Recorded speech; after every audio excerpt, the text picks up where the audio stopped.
Cierra los ojos por un segundo. Imaginao, esto el hombre que siempre te guiaba. Ya no está. El camino frente a ti es incierto en detrás. Hay años de errores, miedo y oportunidades perdidas. Y Delia. Sí, un río desbordado que parece imposible de cruzar. Ahora, abre los ojos, porque esta no es solo la historia de Josué. Es la historia de cualquiera que alguna vez sintió el peso de tener que avanzar, cuando por dentro no estaba seguro de poder hacerlo. ¿Alguna vez te has sentido así? Con responsabilidades que te superan, con decisiones que nadie más puede tomar por ti, con miedo de fallar justo cuando más necesitas acertar. Ese momento donde todos esperan que seas fuerte, pero por dentro estás luchando en silencio. Ahí es donde comienza esta historia. No con victoria, no con confianza, sino con incertidumbre.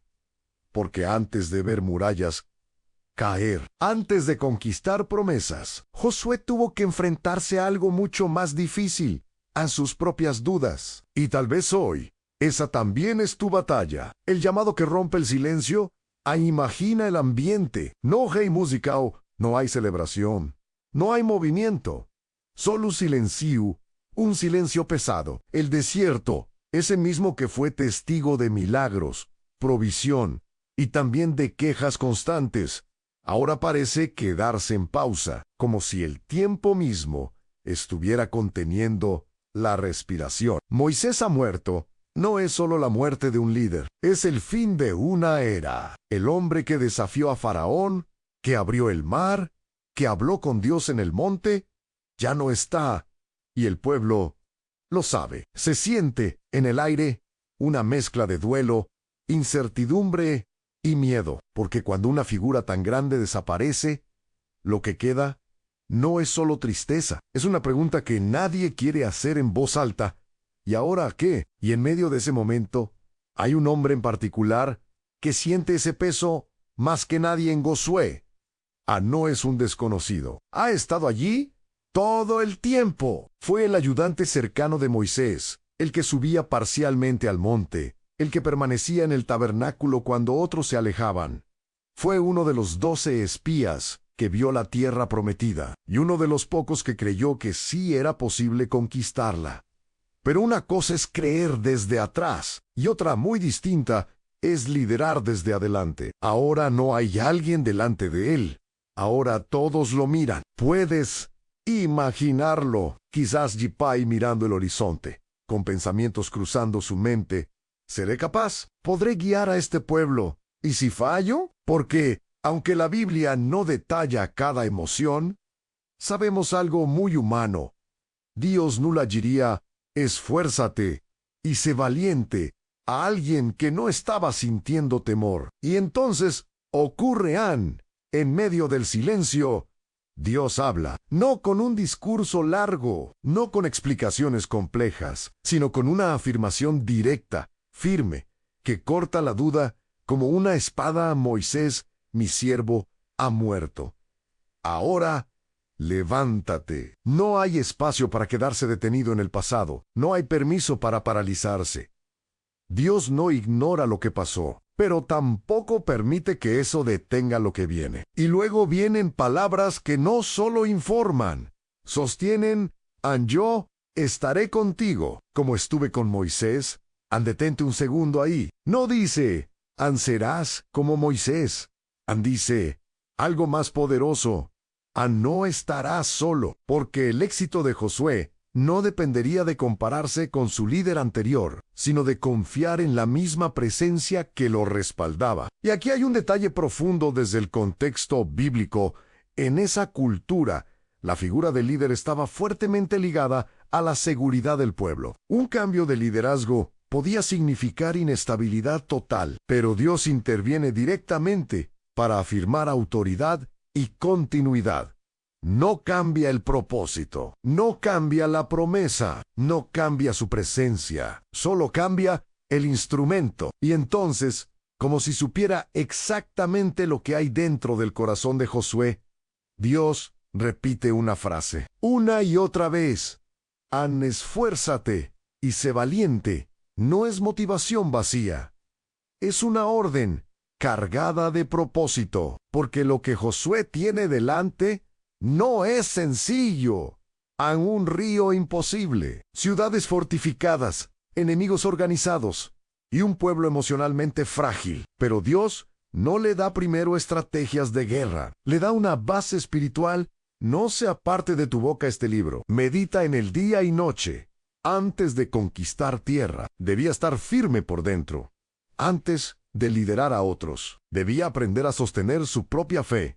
Y aquí es donde la escena deja de ser solo historia y se vuelve espejo, porque todos, en algún momento, enfrentamos ese instante donde algo termina y algo nuevo comienza sin que nos sintamos completamente listos, donde el pasado pesa, donde el futuro intimida y donde la única voz que puede darnos dirección es la de Dios. En ese momento donde ya no puedes quedarte donde estás, pero tampoco sabes exactamente cómo avanzar. Ahí, exactamente ahí, es donde comienza el verdadero llamado, el peso invisible del liderazgo. Ahora que la voz de Dios ha hablado, el silencio ya no es el mismo. Pero eso no significa que todo sea más fácil, porque una cosa es recibir un llamado y otra muy distinta es cargarlo. Josué se levanta, pero no lo hace en un escenario cómodo. Frente a él no hay un ejército disciplinado, como los de los grandes imperios de la época, como Egipto o las ciudades-estado, Yicaunaán, sino un pueblo marcado por años de desierto, un pueblo que ha visto milagros, pero también ha dudado, que ha sido sostenido, pero también ha reclamado, que ha prometido obedecer y ha fallado una y otra vez, y ahora ese pueblo depende de él. Imagina la escena, a miles de tiendas extendidas en la llanura, el polvo levantándose con el viento, familias enteras esperando dirección, ancianos que recuerdan a Moisés, jóvenes que nunca conocieron Egipto, niños que crecerán en función de las decisiones que Josué tome ahora. Han todas esas miradas sobre un solo hombre. Ese es el peso invisible del liderazgo. No se ve, pero se siente. No se escucha, pero suena, porque liderar no es solo dar órdenes, es cargar con expectativas, con errores ajenos, con decisiones que no tienen garantía de éxito inmediato. Y en medio de todo eso, Dios no le da a Josué un plan militar detallado. No empieza hablándole de estrategias, ni de rutas de conquista, ni de formación de tropas. Le habla de algo más profundo, que nunca se aparte de tu boca este libro de la ley. En otras palabras, antes de dirigir al pueblo, debes estar alineado conmigo. Aquí hay un detalle importante desde el contexto en ese tiempo. Los reyes y líderes solían apoyarse en consejeros, adivinos o estrategias humanas. Pero el liderazgo que Dios establece en Israel es diferente. No depende de la sabiduría humana como base, sino de la obediencia a su palabra. Por eso continúa a medita en el día y noche, para que hagas conforme a todo lo que en él está escrito. Nui solo lier, no es solo conocer, es internalizar, vivirlo, permitir que eso moldee cada decisión. Porque Dios sabía algo que muchas veces nosotros olvidamos. El mayor peligro para un líder no está afuera, está adentro. Es el miedo, es la duda, es la presión de agradar a todos, es la tentación de tomar atajos. Y por eso, antes de enfrentarse a ciudades amuralladas, Josué debía enfrentarse a su propio corazón.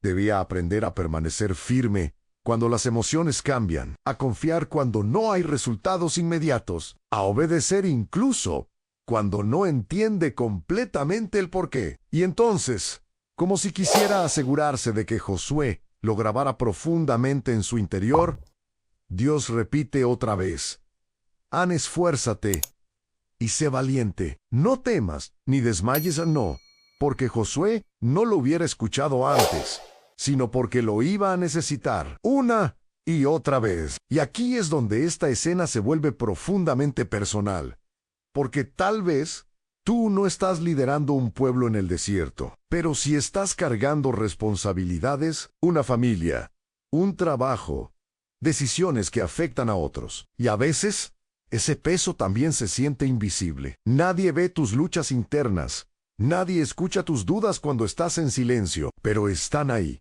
presionando. La historia de Josué nos revela algo poderoso. Al verdadero liderazgo no comienza cuando otros te reconocen, comienza cuando decides mantenerte firme por dentro, incluso cuando todo afuera es incierto, porque antes de que Dios use tus manos, primero quiere afirmar tu corazón.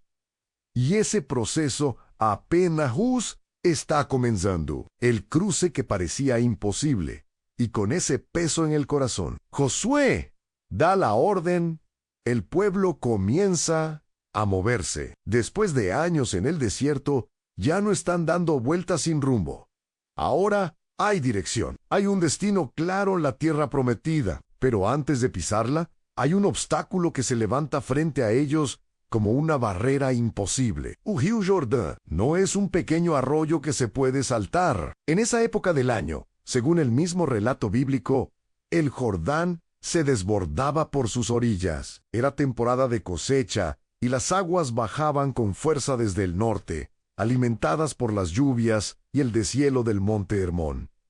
El sonido del agua debía ser imponente, constante, intimidante. Imagina al pueblo llegando hasta la orilla, miles de personas, familias completas, animales, pertenencias, todos detenidos frente a una corriente que no da margen para errores. No hay puentes nujeibaussaos, no hay ingeniería humana que los ayude. Y lo más desconcertante es que Dios no elimina el obstáculo, no seca el río de inmediato, no abre el paso desde lejos, da una instrucción, una que, humanamente, no parece lógica en que los sacerdotes, los que llevaban el arca del pacto, ese símbolo sagrado de la presencia de Dios en medio de Israel, avancen primero y entren al agua. Detente un momento ahí.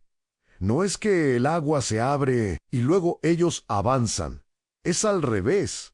Ellos deben moverse antes de ver el milagro. Puedes imaginar ese instante con claridad, a los sacerdotes caminando lentamente, el pueblo observando en silencio, el sonido del río cada vez más fuerte a medida que se acercan. Tal vez el primer pie toca el agua, fría, en movimiento.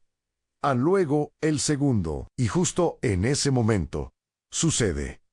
El flujo del río se detiene. Las aguas que venían desde arriba se levantan, formando una especie de muro invisible a la distancia, mientras el cauce hacia abajo sigue su curso. El lecho del río comienza a secarse y se abre un camino. No es un truco visual, no es una ilusión, es un acto directo del poder de Dios.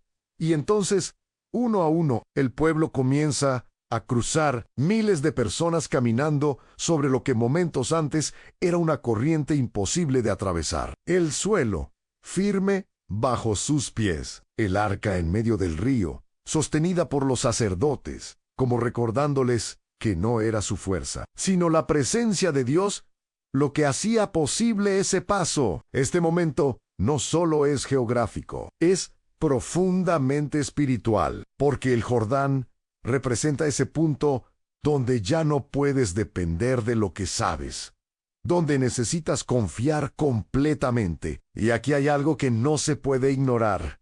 El milagro no ocurrió antes del movimiento, ocurrió en el momento de la obediencia. Dios pudo haber abierto el río desde lejos, sin pedir nada, pero eligió hacerlo cuando ellos decidieran avanzar.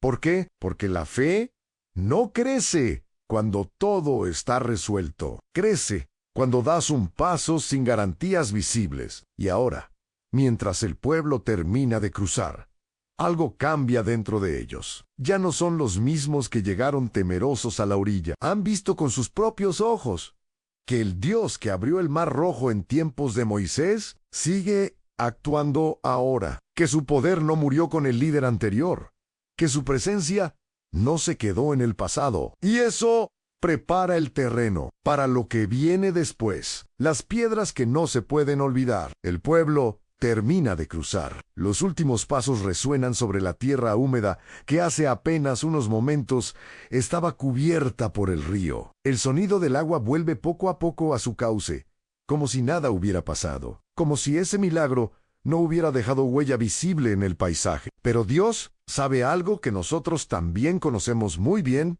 el ser humano olvida rápido. Por eso, antes de que el momento se disuelva en la rutina, antes de que la emoción se enfríe, Dios da una instrucción que, a primera vista, parece simple, pero encierra un significado profundo. Josué elige a 12 hombres, uno por cada tribu de Israel, y les ordena que vuelvan al lugar donde estuvieron los pies de los sacerdotes, en medio del Jordán N-, y que tomen de allí 12 piedras, Nújila o Rila, no de cualquier lugar, del centro exacto donde ocurrió el milagro. Puedes imaginar la escena: hombres entrando nuevamente al cauce, inclinándose, levantando piedras pesadas, cargándolas sobre sus hombros, mientras regresan hacia la orilla. No es algo simbólico sin esfuerzo, es intencional, físico, memorable. Luego, esas piedras son colocadas juntas, formando un monumento, un recordatorio visible. No es un altar para sacrificios, no es un objeto de adoración, es un testimonio. Dios mismo explica el propósito cuando en el futuro sus hijos pregunten: ¿qué significan estas piedras? Ustedes les dirán: ahí está el punto. Esto no es solo para ellos, es para los que vendrán después, porque la fe que no se recuerda se debilita, y la historia que no se cuenta se pierden. En el contexto de la cultura antigua, levantar piedras como memorial era una práctica común para señalar eventos importantes, pactos, victorias, encuentros con Dios. No había libros accesibles como hoy, no había medios digitales. Lo que permanecía eran señales visibles que provocaban preguntas, y Dios utiliza eso. No quiere que el milagro quede solo en la emoción del momento, quiere que se convierta en enseñanza generacional. Ahora imagina a un niño años después, caminando por ese lugar, mirando esas piedras y preguntando: ¿por qué están aquí? Y alguien respondiendo: porque hubo un día en que el río se detuvo y cruzamos en seco. Eso no solo forma identidad. Le dice a la siguiente generación: no vivimos de historias inventadas, vivimos de lo que Dios hizo. Y aquí hay algo profundamente humano. Muchas veces experimentamos momentos donde sentimos claramente la ayuda de Dios. Una puerta que se abre, una respuesta inesperada, una salida en medio de la crisis.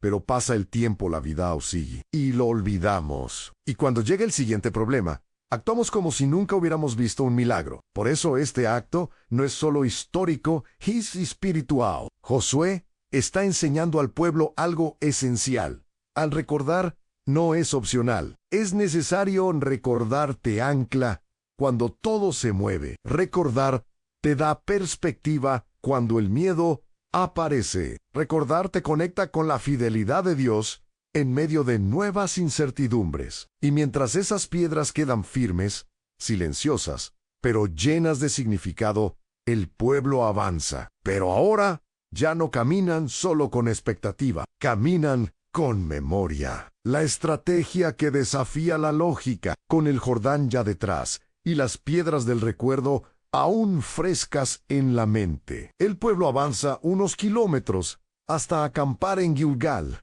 una llanura cerca de Jericó. El Wairi cambia, ya no es desierto abierto, ahora están en territorio cananeo. Y frente a ellos se levanta Jericó. No es una aldea cualquiera, es una ciudad fortificada, estratégica, situada en una zona clave cerca del Valle del Jordán. Sus muros, según hallazgos y descripciones históricas, eran imponentes, diseñados para resistir ataques. Probablemente había un sistema de doble muralla, con una base inclinada y una parte superior vertical. Desde arriba, los defensores podían observar cada movimiento. Para un ejército sin experiencia en asedios, eso no es solo un desafío, es intimidante. Y sin embargo, algo ya es diferente. Esta vez no hay pánico, hay expectativa porque el pueblo acaba de ver el poder de Dios en el río y ahora están a punto de enfrentarse a su primera gran prueba dentro de la tierra prometida. Josué, como líder, ¿podría haber intentado planear algo? ¿Algo observar la ciudad? ¿Pensar en un ataque nocturno busca debilidades? Eso era lo común en las guerras antiguas. Pero no lo hacéis, porque Dios interviene otra vez. Y lo que propone rompe completamente la lógica humana. La instrucción es clara, pero desconcertante. Durante 6 días, el pueblo debe rodear la ciudad una vez al día. En silencio, Ansim, atacar, Ansim, provocar. Delante irán sacerdotes con trompetas, y en medio, el arca del pacto. Ahora imagina esa escena, el sol iluminando los muros de Jericó, los habitantes observando desde arriba, tal vez burlándose, tal vez confundidos, y Abai, el pueblo de Israel caminando en círculo, sin decir una palabra, solo el sonido de las pisadas y las trompetas resonando en el aire. Un día, y regresan al campamento un segundo día, lo mismo al tercero, cuarto, quinto, sexto, sin cambios visibles, sin señales de avance, sin grietas en las murallas. ¿Te imaginas lo que pasaba por la mente de algunos? ¿Esto realmente tiene sentido? ¿Por qué no atacamos? ¿Estamos perdiendo el tiempo? Porque cuando obedeces algo que no entiendes, la duda siempre intenta entrar. Pero hay un detalle clave. El pueblo sigue caminando. No cuestionan en voz alta, no abandonan el proceso, porque han aprendido algo en el Jordán. La obediencia precede al milagro. Y aquí hay un simbolismo profundo. El arca del pacto, que representa la presencia de Dios, no va detrás, va en el centro. Esto no es una estrategia humana donde Dios acompaña, es una acción guiada completamente por Él. Además, el silencio no es casual. En medio de un acto tan repetitivo, Dios elimina el ruido humano, las quejas, las opiniones, las dudas expresadas. Solo queda el sonido de las trompetas, un recordatorio constante de lo sagrado, de que esto no es una guerra común. Y mientras los días pasan, algo invisible está ocurriendo. No en las murallas, sino en el corazón del pueblo. Se está formando una fe que no depende de resultados inmediatos. Una disciplina que no necesita explicación constante. Una confianza que se sostiene en la palabra de Dios, no en lo que los ojos ven. Porque a veces, el mayor milagro no es que las murallas caigan rápido, sino que tú sigas caminando cuando nada parece cambiar. Y así, cuando el sexto día termina, no hay aplausos, no hay victoria visible, solo una sensación creciente de que algo está a punto de suceder. Porque cuando Dios establece un proceso, nunca es vacío. Siempre está preparando algo que va mucho más allá de lo que puedes entender en ese momento. El grito que derrumba muros. Llega el séptimo día. No es un día cualquiera. Desde el amanecer, el ambiente se siente distinto. El aire está cargado de expectativa. Como si todo lo vivido en los días anteriores hubiera sido solo una preparación para este momento. El pueblo se levanta temprano. No hay instrucciones nuevas, pero sí un detalle que cambia todo. Esta vez no darán una vuelta, darán 7. Imagina la escena con claridad. El sol apenas comienza a iluminar los muros de Jericó. La ciudad sigue cerrada, protegida, segura detrás de sus defensas. Desde arriba, los habitantes observan. Tal vez ya no se burlan. Tal vez ahora hay inquietud, porque lo que empezó como algo extraño, ahora se ha vuelto insistente. Abajo, el pueblo comienza a caminar. Primera vuelta, segunda, tercera. El sonido de las trompetas rompe el silencio del amanecer.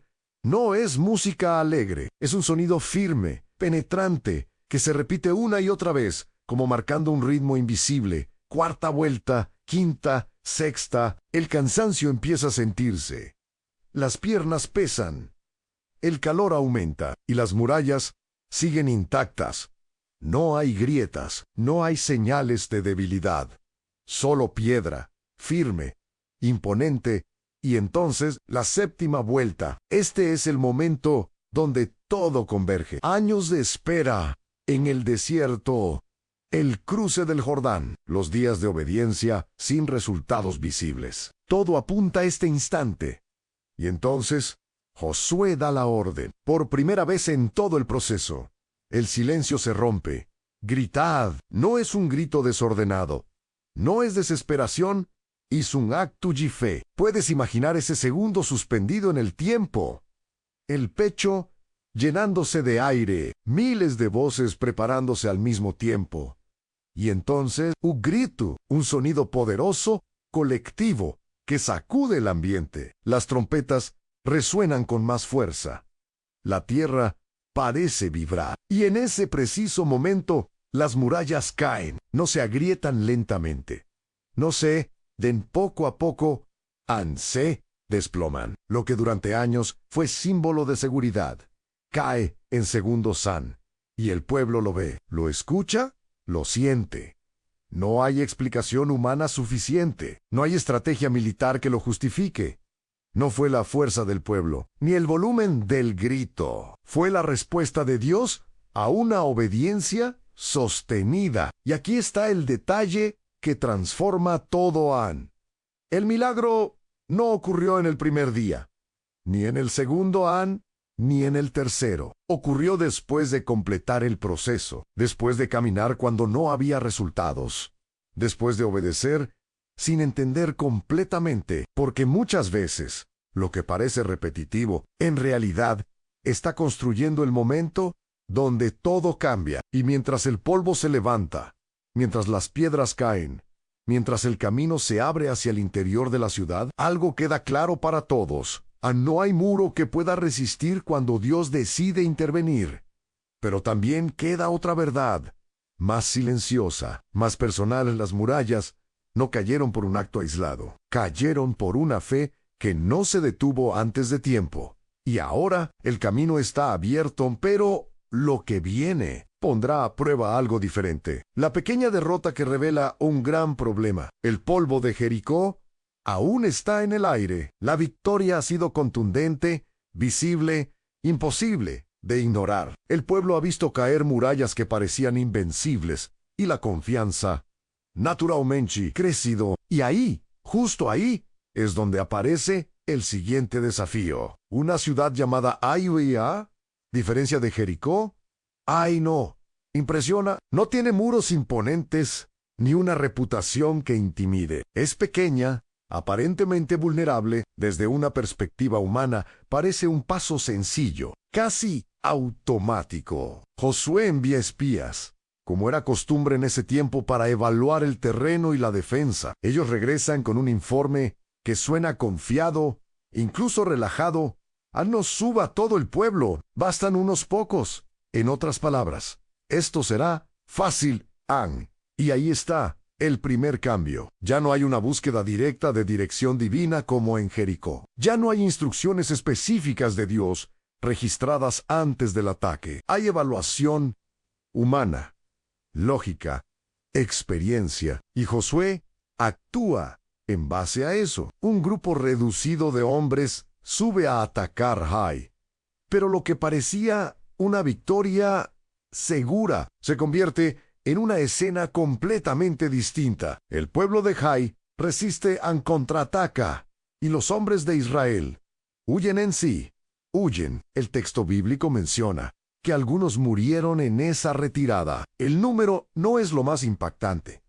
Lo impactante es el efecto emocional. El corazón del pueblo se derrite. La seguridad que habían ganado en Jericó se desmorona en un instante. La imagen es fuerte a hombres corriendo cuesta abajo, dejando atrás lo que pensaban conquistar. El miedo reemplazando la confianza, la confusión instalándose en el campamento. Josué cae el rostro en tierra, se rasga las vestiduras, un gesto típico de dolor y desesperación. En la cultura antigua, se postra junto al arca, en señal de angustia profunda. Sus palabras reflejan lo que muchos sentirían en ese momento. ¿Por qué nos hiciste cruzar? ¿Para entregarnos en manos del enemigo? Es una pregunta honesta, dolorosa, humana. Porque cuando algo sale mal, después de una gran victoria, la mente busca respuestas urgentes, pero la respuesta de Dios no apunta al enemigo. Apunta hacia adentro. Israel ha pecado. No fue falta de estrategia, no fue debilidad militar, fue desobediencia. Un hombre, Acán, había tomado objetos que Dios había prohibido tocar en Jericó, cosas destinadas al anatema, es decir, apartadas completamente para Dios o para destrucción. En términos del contexto, esto no era un simple error, era una ruptura directa del pacto.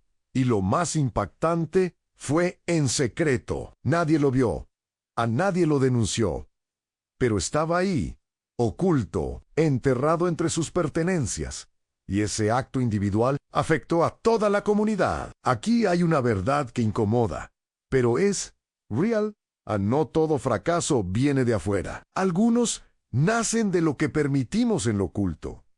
Israel pensó que podía avanzar con la misma fuerza de antes, sin darse cuenta de que algo había cambiado internamente. Y eso lo cambia todo, porque puedes parecer fuerte por fuera, pero si hay algo desalineado por dentro, tarde o temprano se revela. La derrota en Ai no fue solo una caída militar, fue una revelación, una exposición de que la victoria no se sostiene solo con experiencias pasadas, sino con una fidelidad constante. Y ahora, el ambiente vuelve a cambiar. Ya no hay celebración, hay silencio otra vez, pero distinto. Un silencio que confronta, un silencio que obliga a mirar hacia adentro. Porque antes de avanzar, algo necesita ser corregido. El dolor de confrontar la verdad. El campamento ya no es el mismo. La derrota en Ai ha dejado una herida abierta, no solo por los hombres que murieron, sino por la sensación de que algo no está bien. El ambiente es pesado, como si una sombra invisible se hubiera instalado entre las tiendas. Y entonces, Dios le habla a Josué con claridad. No hay rodeos, no hay suavidad innecesaria. Levántate. Es como si le dijera, no te quedes en el suelo. Hay algo que debes enfrentar. Dios revela que hay pecado en medio del pueblo. Algo oculto, pero real. Algo que rompió la relación de obediencia que había sostenido la victoria anterior. Y ahora, el proceso no será cómodo. Josué debe confrontar. Imagina ese momento, todo Israel reunido, tribus completas, familias, casas, un proceso público, solemne, donde se va acercando cada grupo delante de Dios en la cultura de ese tiempo. Esto no era solo organización, era un acto espiritual. Se entendía que Dios mismo estaba guiando la selección. Primero, una tribu, luego una familia, después un hogar. En la tensión crece con cada paso. Las miradas se cruzan. El silencio se vuelve más profundo. Nadie sabe exactamente dónde terminará esto, excepto Dios.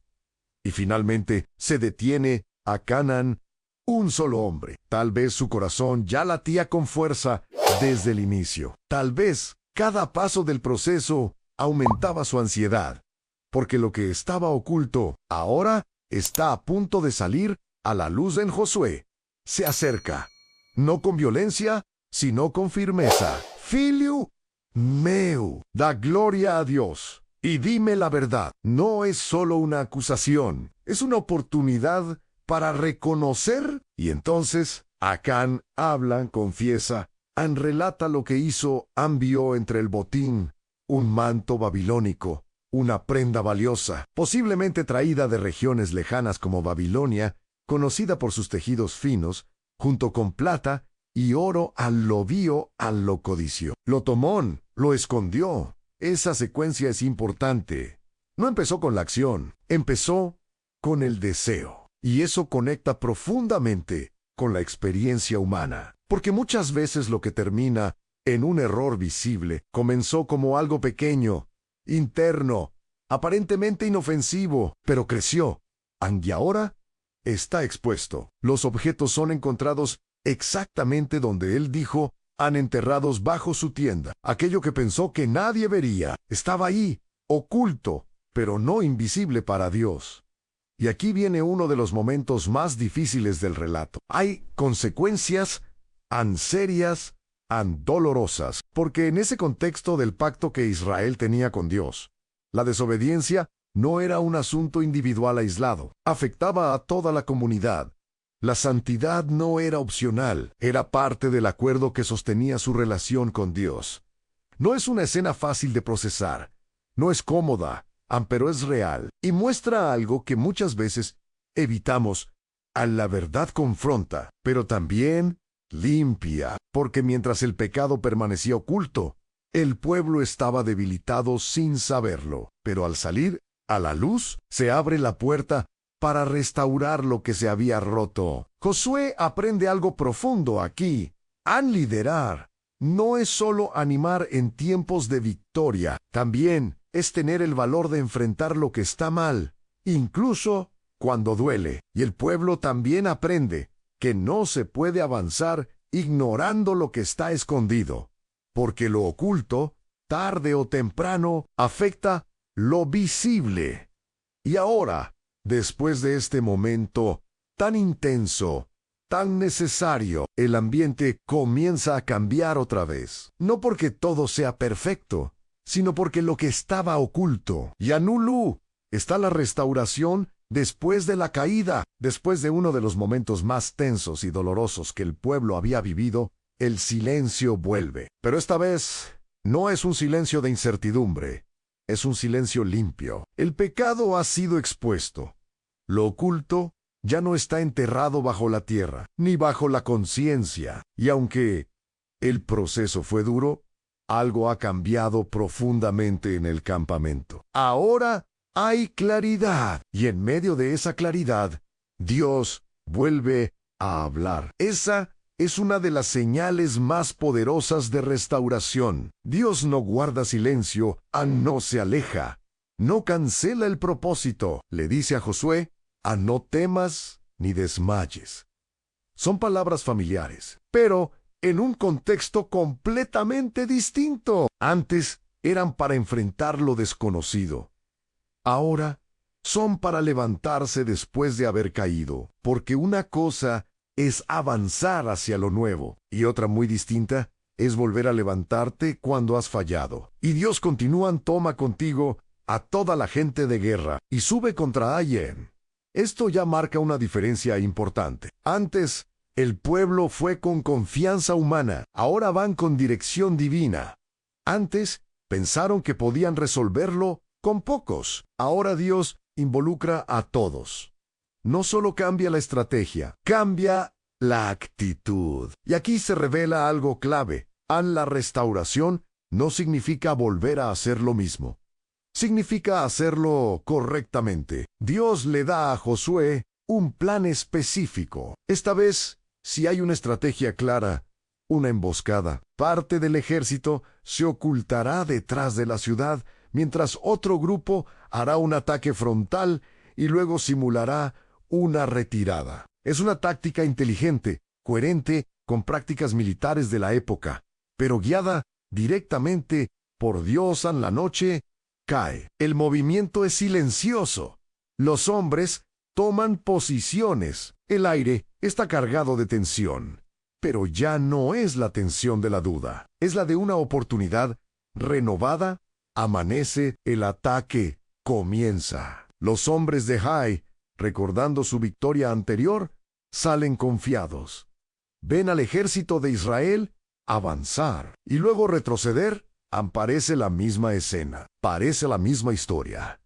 Pero no lo es, porque esta vez hay algo que ellos no ven. ¡A la emboscada! En el momento preciso, el grupo oculto entra en la ciudad, la toma y la prende fuego. El humo comienza a elevarse. Y cuando los hombres de Jai se dan cuenta, ya es tarde. Están rodeados. Lo que parecía una repetición se convierte en una victoria completa. Y el pueblo lo vive intensamente, no solo por la conquista, sino por lo que representa. Han pasado de la derrota a la restauración, de la confusión a la claridad ante la caída, a la recuperación. Y aquí hay una verdad que resuena profundamente. Dios no define tu historia por un error, pero sí te invita a corregir el camino para continuar. La restauración no borra lo ocurrido, pero transforma lo que viene después. Y el pueblo ahora entiende algo que no se aprende en la victoria fácil, aunque la obediencia no es opcional, que la dirección de Dios no se puede reemplazar, y que después de una caída, si es posible volver a levantarse con más firmeza, el ambiente cambia otra vez. Ya no hay peso, hay avance.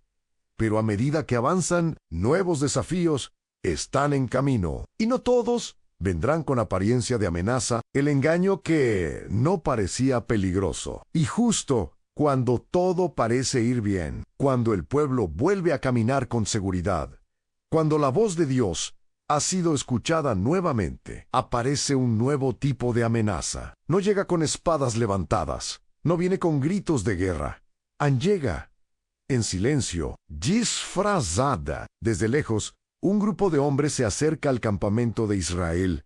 Sus ropas están gastadas, rotas por el uso. Sus sandalias, casi deshechas, llevan sacos viejos sobre sus hombros.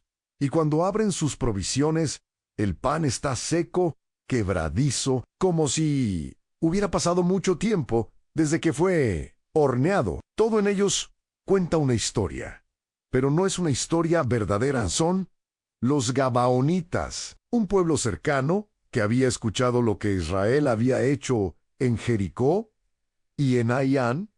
Sabían que no podían enfrentarlos en batalla, así que eligieron algo diferente: el engaño. Se presentan ante Josué y los líderes y dicen: venimos de una tierra muy lejana. Hemos oído de vuestro Dios. Queremos hacer pacto con ustedes. Y aquí es donde la escena se vuelve tensa, pero no de la forma que esperarías. No hay presión, no hay urgencia aparente, no hay peligro visible.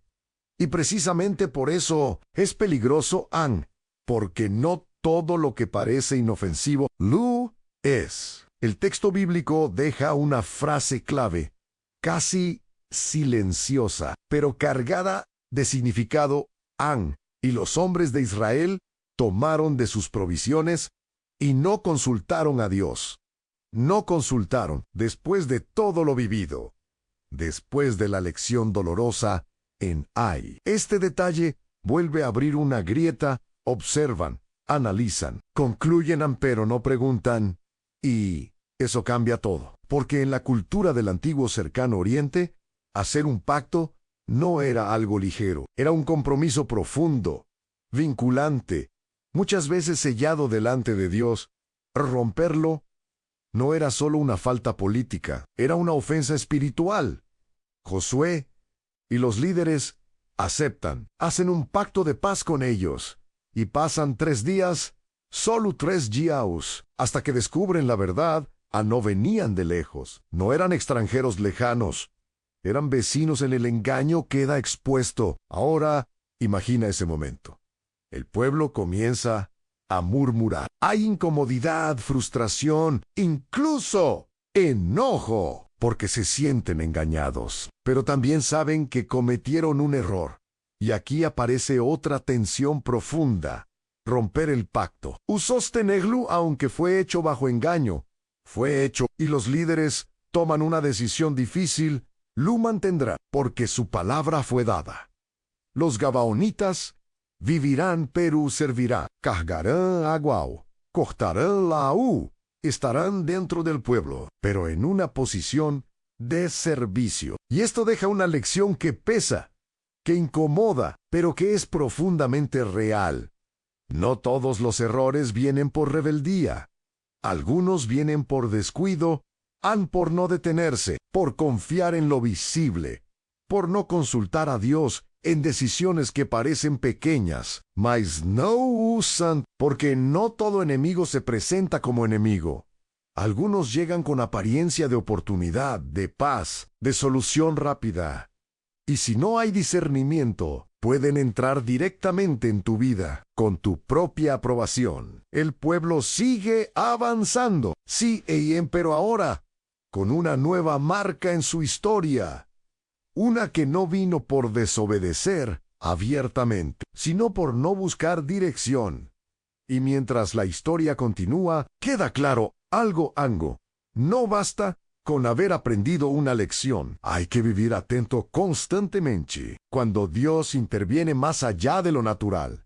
Y justo después de ese error silencioso, cuando el pueblo aún está procesando las consecuencias del engaño, la historia da un giro inesperado, porque el pacto con los Gabaonitas, aunque nació de una decisión apresurada, ahora tiene peso, tiene consecuencias reales. Los pueblos vecinos lo saben. 5 reyes amorreos, gobernantes de ciudades importantes en la región montañosa, escuchan lo que ha sucedido.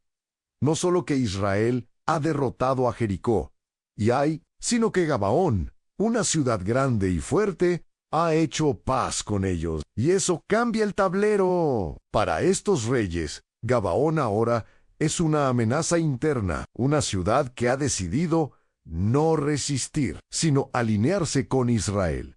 Y entonces toman una decisión. Atacarán Gabaón. La escena es intensa. 5 ejércitos avanzando juntos, polvo levantándose en el horizonte, el sonido de armas, de pasos sincronizados, de estrategia militar. Y dentro de Gabaón hay temor, los mismos que engañaron. Ahora claman por ayuda, envían un mensaje urgente a Josué: no abandones a tus siervos. Sube pronto, sálvanos. Y aquí ocurre algo que revela el corazón de esta historia. Israel pudo haber ignorado el llamado, pudo haber dicho: esto es consecuencia de su engaño. Pero no luhéis, porque un pacto fue hecho. Y aunque nació en medio del error, sigue siendo un compromiso. Josué responde, no con duda, no con reproche, responde con acción. Reúne a su ejército y marcha durante la noche. Imagina ese trayecto en kilómetros de terreno irregular, oscuridad, silencio tenso, respiración agitada, hombres avanzando sin detenerse, sabiendo que al amanecer habrá batalla. Y cuando llegan, Dios vuelve a hablar: no tengas temor de ellos, porque yo los he entregado en tu mano. Esa frase cambia todo. No es solo una guerra entre ejércitos, es una intervención divina en medio de un escenario humano complicado. La batalla comienza. Confusión entre los enemigos, caos. Israel avanza con fuerza, pero entonces sucede algo que rompe completamente el orden natural. Mientras los enemigos huyen por la pendiente, desde el cielo comienzan a caer grandes piedras. No es lluvia común, es juicio. El texto deja claro algo impresionante. Murieron más por las piedras que por la espada. Dios mismo está peleando, no de forma simbólica, real, visible, innegable. Pero la escena no termina ahí, porque Josué, viendo que la victoria está cerca, pero aún no completa, hace algo que parece imposible. Se detiene, levanta su voz, y delante de todo Israel declaran: Sol, detente en Gabaón, y tú, luna, en el valle de Ajalón. En silencio, por un momento, todo se detiene, y lo que sigue no tiene explicación humana simple. El día se extiende, la luz permanece. El tiempo parece ceder ante una orden que no viene del hombre, sino de una fe que confía plenamente en Dios. Y el texto bíblico lo dice con claridad impactante: nunca hubo un día como ese, donde Dios escuchara la voz de un hombre de esa manera. La victoria se completa. Los 5 reyes son derrotados. El peligro desaparece. Pero lo que queda grabado en la historia es mucho más profundo que una conquista militar. Es la evidencia de que, incluso cuando el proceso comenzó con un error, Dios puede intervenir de forma extraordinaria cuando hay obediencia, compromiso y dependencia real. El pueblo ahora no solo ve la guerra, ve a Dios en medio de ella, y entiende algo que transforma su manera de avanzar en que cuando Dios pelea por ti, las reglas naturales dejan de ser el límite. Y mientras el sol finalmente continúa su curso, la historia sigue avanzando. Pero ya nada se percibe igual. La conquista que exige perseverancia. Y después de un día que rompió los límites de lo natural, el polvo aún no termina de asentarse. El eco de la batalla sigue resonando en los valles. El olor a humo, a tierra removida, a esfuerzo, permanece en el aire. Pero algo es claro: la victoria en Gabaón no fue el final. Fue el comienzo de una etapa más larga, más exigente, porque ahora, con los 5 reyes derrotados, el camino queda abierto, pero no despejado. Aún hay ciudades, aún hay fortalezas, aún hay resistencia. Y aquí es donde la historia cambia de ritmo. Ya no es un solo evento impactante como Jericó, ni una lección puntual como Ai, ni un milagro extraordinario como el sol detenido. Ahora comienza algo más silencioso, pero igual de desafiante: la perseverancia. El texto bíblico describe una serie de campañas ciudad tras ciudad, región tras región en el sur, primero, luego el norte. No todo tiene el mismo dramatismo, no todo tiene el mismo nivel de detalle, pero eso no significa que sea menos importante. Al contrario, porque aquí es donde se revela el carácter del pueblo. Avanzan hacia ciudades amuralladas, muchas de ellas ubicadas en terrenos estratégicos en colina, rutas comerciales, zonas fértiles, lugares que, en el contexto del antiguo Canaán, no solo eran territorios, eran centros de poder, de influencia, de cultura. Y cada conquista requiere esfuerzo, organización, disciplina, constancia. Ya no hay un milagro visible en cada paso, pero sí hay una dirección constante. Dios sigue guiando, pero el pueblo tiene que caminar. Y eso es clave, porque hay momentos donde Dios abre el mar y otros donde te pide que cruces el desierto paso a paso. Las batallas continúan. El cansancio también. Imagina a los soldados Jiaus, Jimachau, noches al aire libre, armaduras pesadas, decisiones constantes. No es solo una lucha externa, también es interna: seguir. Cuando ya estás cansado, avanzar. Cuando no hay emoción, creer cuando lo extraordinario no está ocurriendo frente a tus ojos. Y sin embargo, continúan, porque ahora entienden algo que antes no estaba tan claro. La promesa no elimina el proceso. Dios había dicho que les daría la tierra, pero no dijo que sería instantáneo. Y aquí aparece un detalle importante desde el contexto histórico. En Canaán no era un territorio vacío, era una red compleja de ciudades-estado, cada una con su propio rey, su propio ejército, su propia identidad. Conquistar esa tierra no era un solo enfrentamiento, era una serie de decisiones sostenidas en el tiempo. Y el pueblo lo enfrenta, sin abandonar, sin retroceder, con cada ciudad que cae, con cada territorio que se abre. No solo están tomando tierra, están formando una identidad que no depende solo de momentos sobrenaturales, sino de una relación constante con Dios en medio del proceso. Y así, poco a poco, la tierra comienza a cambiar de manos. No de golpe, no sin esfuerzo, pero sí con propósito.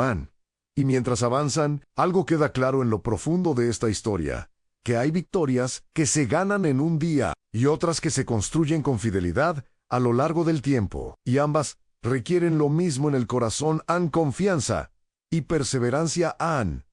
Porque la historia aún no termina. Pero el pueblo ya no es el mismo que empezó el camino. El descanso que aún no es completo. Y después de años de avance, de batallas constante, de ciudades conquistadas una tras otra, llega un momento que en apariencia suena a alivio. La guerra disminuye. El ruido de las armas se vuelve menos frecuente. El movimiento del ejército ya no es tan urgente. La tierra, en gran parte, ha sido sometida, pero no completamente. Y aquí es donde la historia se vuelve profundamente honesta. El texto bíblico no maquilla la realidad, no dice que todo está terminado, no presenta una victoria perfecta, al contrario, deja ver algo que muchos preferirían ignorar. Aún quedaban territorios por conquistar, aún había pueblos en la tierra, aún existían zonas donde Israel no había avanzado. Y en medio de esa tensión, Dios habla nuevamente a Josué, ya en una etapa avanzada de su vida. Eres ya viejo, de edad avanzada, y queda aún mucha tierra por poseer. Imagínate ese momento, después de todo lo que ha vivido, después de liderar al pueblo en algunos de los momentos más intensos de su historia. Josué escucha estas palabras no como un reproche, sino como una realidad. Hay avance, pero no totalidad. Y eso cambia la forma en que entendemos el descanso. Porque, sí, hay una pausa relativa. El pueblo ya no está en constante guerra abierta. Hay una sensación de estabilidad que antes no existía. Pueden asentarse, construir, comenzar a habitar la tierra, pero ese descanso no es el final. Es un descanso en proceso. En este punto comienza la distribución del territorio entre las tribus. Cada una recibe su herencia, sus límites, sus responsabilidades. Y aquí entra un detalle importante desde el contexto cultural. A la tierra no era solo propiedad, era identidad, era sustento, futuro, pertenencia. No recibir tierra significaba no tener lugar en la historia del pueblo. Así que este momento es crucial, pero también es delicado, porque ahora la responsabilidad ya no recae solo en un liderazgo central, sino en cada tribu, en cada familia. Cada uno deberá completar lo que falta. Y aquí es donde la tensión aumenta, aunque no haya guerra visible, porque el peligro ahora no es solo externo, es interno. Algunas tribus avanzan, otras se detienen, algunas enfrentan a los pueblos restantes, otras conviven con ellos. Y esa diferencia, aunque parece pequeña al inicio, tiene consecuencias profundas con el tiempo, porque lo que no se conquista termina influyendo. Lo que no se enfrenta permanece, y lo que permanece puede transformarse en una influencia silenciosa que cambia el rumbo del corazón. El libro de Josué deja entrever esto sin dramatizarlo demasiado, pero con una claridad que inquieta. No todo fue completado, no todo fue obedecido al 100%. Y aún así, Dios había cumplido su promesa. Les había dado la tierra. Había cumplido cada palabra. El descanso existía, pero no era absoluto. Y aquí hay una verdad que atraviesa el tiempo y llega directamente a ti ahí. Hay etapas en la vida donde sientes que ya avanzaste mucho, donde ya no estás luchando como antes, donde puedes respirar. Pero eso no significa que todo esté terminado. Hay áreas que aún requieren atención, decisiones que aún necesitan firmeza, procesos que aún no han sido completamente cerrados. Y si no se enfrentan, no desaparecen. ¡Sí, figa! El pueblo ahora vive en la tierra prometida, pero la historia no ha terminado. Porque el verdadero desafío ya no es conquistar la tierra, es permanecer fiel dentro de ella, la decisión que define el final. Y cuando parece que todo ya ha sido dicho, cuando la tierra está repartida, el pueblo asentado y las batallas más intensas han quedado atrás, la historia llega a uno de sus momentos más profundos. No es una guerra, no es un milagro visible, no es una conquista, es una decisión. Josué ya es anciano, su voz no tiene la misma fuerza física de antes, pero sus palabras ahora pesan más que nunca, porque no habla como un general en medio del combate, habla como un líder que está a punto de despedirse.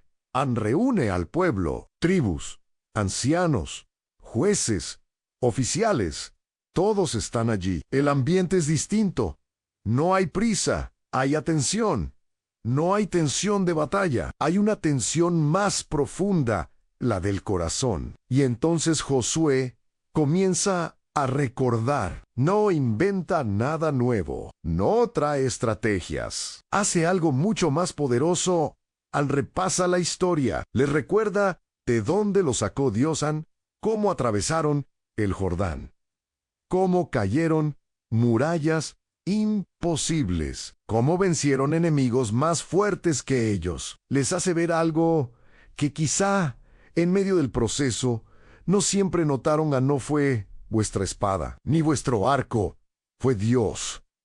Ese recordatorio no es solo memoria, es fundamento, porque antes de pedir una decisión, Josué establece una verdad en todo lo que tienen. Ven, de Dios. Y entonces llega el momento de los más intensos de toda la narrativa. Josué no obliga, no manipula, no presiona, pero sí confronta. Escogeos hoy a quién servir. Silencio en esa frase corta el aire, porque ya no se trata de enemigos externos, se trata de lealtad interna. Josué menciona opciones reales, no habla en abstracto. Nombra a los dioses que estaban al otro lado del río, los dioses de los amorreos, en cuya tierra ahora habitan, porque ese era el riesgo, no solo conquistar la tierra, sino adoptar las costumbres de ella. En el contexto cultural de Canaán, la idolatría no era solo religión, era Ishilujividao, ritual, economía, agricultura, identidad. Servir a otros dioses implicaba vivir de otra manera, y Josué lo sabe. Por eso, no suaviza la realidad. No dicen, hagan lo que quieran, todo estará bien anon. Les muestra el peso de la decisión. Pero antes de que alguien responda, él habla por sí mismo. Pero yo y mi casa serviremos a Dios. No es una declaración religiosa superficial, es una postura firme, personal, familiar, innegociable, y en ese momento, algo ocurre. En el pueblo responden, recuerdan también, reconocen lo que Dios ha hecho, declaran que ellos también servirán. Pero Josué, con la experiencia de años, va más profundo. Les advierte, les dice que no es una decisión ligera, que servir a Dios no es una emoción del momento, es un compromiso constante, porque Él ha visto lo que pasa cuando el pueblo se distrae, cuando lo olvidao, cuando mezclao, cuando se aleja poco a poco. Y aún así, el pueblo insiste, serviremos a Dios. Entonces, Josué hace algo significativo. Establece un pacto, levanta una piedra como testigo, algo visible, tangible, que quedará allí como recordatorio. En aquella cultura, estos símbolos no eran decorativos, eran memoria viva. Cada vez que alguien pasara por allí, recordarían aquí, se tomó una decisión, y la escena se cierra de una manera profundamente humana, no con un estruendo, sino con una elección, porque al final, después de todos los milagros, de todas las batallas, de todas las intervenciones divinas, todo converge en esto: ¿a quién vas a servir? No es una pregunta para el pasado, es una pregunta que atraviesa el tiempo y llega directamente a ti, porque puedes haber visto mucho, puedes haber avanzado mucho, puedes haber experimentado cosas profundas, pero siempre llega ese momento silencioso donde nadie decide por ti, donde no hay multitud, no hay presión externa, solo tú y tu decisión. Y mientras la voz de Josué se apaga con el paso del tiempo, su desafío sigue resonando. Afirman, claro, inevitable, escoge hoy el legado que permanece después del silencio, y después de esa decisión, después de ese momento donde todo el pueblo respondió, la escena comienza a apagarse lentamente, no con tragedia, no con caos, con silencio, un silencio distinto. Josué, el hombre que guió al pueblo a través de uno de los procesos más intensos de su historia, muere no en batalla, no derrota, muere habiendo cumplido su propósito. El texto bíblico lo presenta con sencillez, pero con un peso profundo. Han fue sepultado en la tierra que había recibido como herencia, no como conquistador orgulloso, sino como siervo que terminó su camino. Y ese detalle importa, porque en la cultura de Israel, ser sepultado en la tierra prometida no era solo una cuestión geográfica, era identidad, cumplimiento, pertenencia, era la evidencia de que la promesa ya no era algo lejano, era una realidad vivida. Pero la historia no termina ahí, porque cuando un líder se va, lo que realmente queda no es su voz, es su legado. El texto dice algo poderoso. An Israel sirvió a Dios todo el tiempo de Josué y todo el tiempo de los ancianos que sobrevivieron a Josué. Es decir, mientras hubo memoria viva, hubo fidelidad. Mientras hubo quienes recordaban lo que Dios había hecho, el pueblo se mantuvo firme, y eso revela algo profundo. La fe no solo se transmite con palabras, se sostiene con memoria, con testimonios, con experiencias reales, con historias que no se olvidan, pero también deja ver una tensión silenciosa. ¿Qué pasa cuando esa generación ya no está? ¿Qué sucede cuando los que vieron, los que caminaron, los que experimentaron, ya no pueden contarlo? Aquí, la Biblia no responde de inmediato, pero deja la puerta abierta a lo que vendrá después, porque el desafío nunca fue solo conquistar la tierra, era transmitir la fidelidad. En medio de esta transición, hay otro momento cargado de significado: los huesos de José. Sí, aquel hombre que siglos antes fue llevado a Egipto, finalmente son enterrados en la tierra prometida. Y esto no es un detalle menor, es el cierre de una historia que comenzó mucho antes de Josué.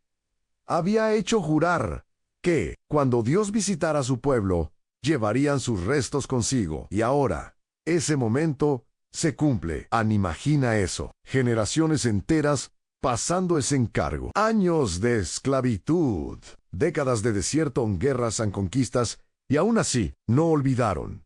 Ese acto conecta el pasado con el presente. Recuerda que lo que Dios promete, lo cumple. Aunque pasen generaciones, también muere Eleazar, el sacerdote, otra figura clave, otra voz que se apaga, y de repente el escenario queda sin sus líderes principales, sin Josué, sin Eleazar, sin esa generación que había visto tanto. El pueblo queda con la Chiejao, con la promesa, con la responsabilidad, y aquí es donde la historia deja de ser solo un relato antiguo y se vuelve un espejo, porque todos, en algún momento, vivimos ese tipo de transición, momentos donde las voces que nos guiaban ya no están, donde las certezas externas desaparecen, donde ya no hay alguien marcando cada paso y entonces queda lo esencial a lo que aprendiste, lo que viviste, lo que decidiste. El legado de Josué no fue solo conquistar ciudades, fue formar un pueblo que supiera a quién servir. Pero ese legado ahora debe ser sostenido, porque la fe heredada, si no se hace propia, se debilita. Y mientras la historia se cierra con este silencio lleno de significado, queda una sensación clara: Dios fue fiel, el pueblo llegó, la promesa se cumplió, pero el futuro aún está abierto. Y ahora, la historia ya no depende de lo que otros hicieron, depende de lo que cada uno decida hacer con lo que recibió. Y ahora, la historia termina, pero la pregunta queda abierta frente a ti. Josué ya no están. Las batallas quedaron atrás, las murallas cayeron o permanecieron en pie según cada decisión. Pero lo más impactante no es lo que él hizo, es lo que tú vas a hacer ahora, porque en algún punto de tu vida también has estado frente a tu propio Jordán, ese momento donde sabes que tienes que avanzar, pero el miedo te paraliza. También has tenido tus propias Jericó, situaciones que parecen imposibles de derribar. Y si eres honesto, también has enfrentado derrotas como hay, momentos donde fallaste, donde no entendiste por qué perdiste. La diferencia nunca estuvo en la fuerza ni en la suerte, sino en algo mucho más profundo, a la decisión de confiar, incluso cuando no entiendes. Josué no fue perfecto, pero fue constante. No fue el más fuerte, pero sí fue obediente, y eso fue lo que marcó la diferencia. Hoy, tú estás escribiendo tu propia historia, con cada decisión, con cada paso, con cada momento en el que eliges avanzar o retroceder. Así que no te vayas sin responder esto en tu corazón. ¿Vas a quedarte mirando el río o vas a dar el paso que puede cambiarlo todo? Si este mensaje habló a tu vida, suscríbete, dale like y sigue viendo el canal, porque tu historia aún no termina.